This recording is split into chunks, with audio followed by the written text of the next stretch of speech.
नमस्कार, मैं हूं पारुल राणा। स्वागत है आपका उत्तराखंड विशेष में। बड़े सियासी धमाके की रणनीति या फिर पार्टी में टूट से डर गई है भगवा सेना। कुछ तो गड़बड़ है, वरना भाजपा के सारे विधायक यूं उज्जैन घूमने ना जाते। पार्टी ने उत्तराखंड के नवनिर्वाचित विधायकों को पहले दिल्ली तलब किया और अब उनमें से ज्यादातर को उज्जैन भेज दिया। भाजपा स्पीकर और राज्यसभा चुनाव को लेकर कोई खास रणनीति बना रही है या फिर उसे पार्टी में टूट का खतरा नजर आने लगा है, लेकिन पूरे मामले पर भाजपा नेता कुछ भी कहने से बच रहे हैं।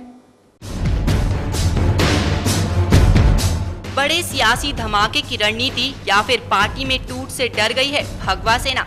भाजपा के भीतर कुछ खास पक रहा है। पार्टी ने उत्तराखंड के नवनिर्वाचित विधायकों को पहले दिल्ली तलब किया और अब उनमें से ज्यादातर को उज्जैन भेज दिया है। उनके मोबाइल भी बंद करवा दिए गए हैं। भाजपा स्पीकर और राज्यसभा चुनाव को लेकर कोई खास रणनीति बना चुकी है या फिर उसे पार्टी में टूट का खतरा नजर आने लगा है। चुनाव में कांग्रेस से सिर्फ एक सीट पीछे रह गई भाजपा ने अभी तक हार नहीं मानी है। पार्टी के नेता दावा कर रहे हैं कि देर सवेर राज्य में उन्हीं की सरकार बनेगी। भारतीय जनता पार्टी के विधायक शपथ लेने के पश्चात अपने हाईकमान का आशीर्वाद लेने के लिए दिल्ली गए थे। और भारतीय जनता पार्टी में परंपरा है कि जो भी नवनिर्वाचित विधायक होते हैं वो अपने विजय होने के बाद हाईकमान का आभार प्रकट करने जाते हैं। ऐसे में भारतीय जनता पार्टी एक राजनीतिक पार्टी है, उसकी जो भूमिका बनेगी प्रदेश के विकास में उस भूमिका को निभाने के लिए तैयार है। हमारी हर परिस्थिति पे नज़र है।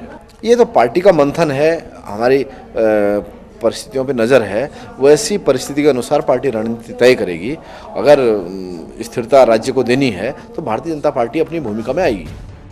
दिल्ली में राष्ट्रीय अध्यक्ष नितिन गडकरी से मूल मंत्र लेने के बाद 2 दर्जन से अधिक विधायक की फ्लाइट पकड़ इंदौर के लिए रवाना हुए। राज्यसभा चुनाव में अपने किले को दुरुस्त करने की कवायद के तौर पर इस सेल्फ डिफेंस टूर में भाजपा के 28 विधायक हैं। गडकरी पूरे मामले को हैंडल कर रहे हैं। वह इन विधायकों को कांग्रेस की नजर से बचाते हुए विपक्ष के सॉफ्ट टारगेट पर निशाना साधने की कोशिश में है, लेकिन भाजपा नेता यह मानने को तैयार नहीं है कि ऐसा कुछ है। उनका कहना है कि नवरात्र के मौके पर महाकाल के दर्शनों के लिए विधायक उज्जैन गए हुए हैं और इस समय सभी लोग उज्जैन गए हुए हैं। नवरात्र का समय है और महाकाल के दर्शन करने के लिए गए हैं और इसलिए भी क्योंकि इस समय काफ़ी समय उनके पास था।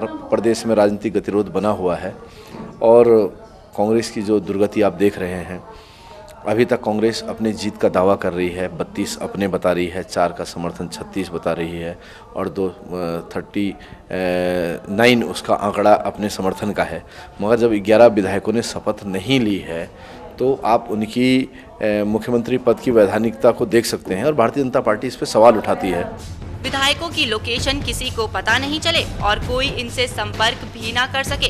केंद्रीय नेतृत्व ने इन विधायकों के मोबाइल फोन भी अपने कब्जे में रख लिए हैं। सभी विधायकों के फोन दोपहर से ही स्विच ऑफ चल रहे हैं। यह सभी विधायक दोपहर को इंदौर के हवाई अड्डे पर उतरे और उसके बाद उज्जैन के लिए रवाना हो गए। विधायकों को उज्जैन में महाकालेश्वर के दर्शन के अलावा पर्यटक स्थलों की सैर कराई जाएगी। टूर पर भेजे गए इन विधायकों के स्पीकर चुनाव से पूर्व राजधानी लौटने की उम्मीद है। पूर्व मुख्यमंत्री डॉक्टर रमेश पोखरियाल निशंक व हरबंस कपूर को इस टूर प्रोग्राम से अलग रखा गया है। दिल्ली की बैठक में गैर हाजिर रहे विधायक सहदेव सिंह पुंडीर व अरविंद पांडे भी गुरुवार सुबह दिल्ली पहुंच गए थे। इस दल की कमान प्रदेश अध्यक्ष बिशन सिंह चौपाल को सौंपी गई है।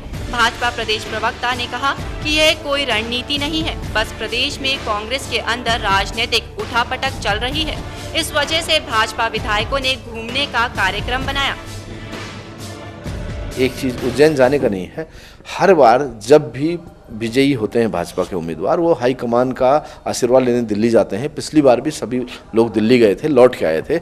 इस समय प्रदेश में राजनीतिक गतिरोध है, काफ़ी समय है उनके पास, इसलिए उन्होंने कार्यक्रम बनाया और सभी विधायक नहीं गए हैं। अनेक वरिष्ठ लोग यहीं देहरादून में है, तो इसको किसी रणनीति के रूप में नहीं देखना चाहिए। मीडिया की कपोल कल्पित ये समाचार हैं।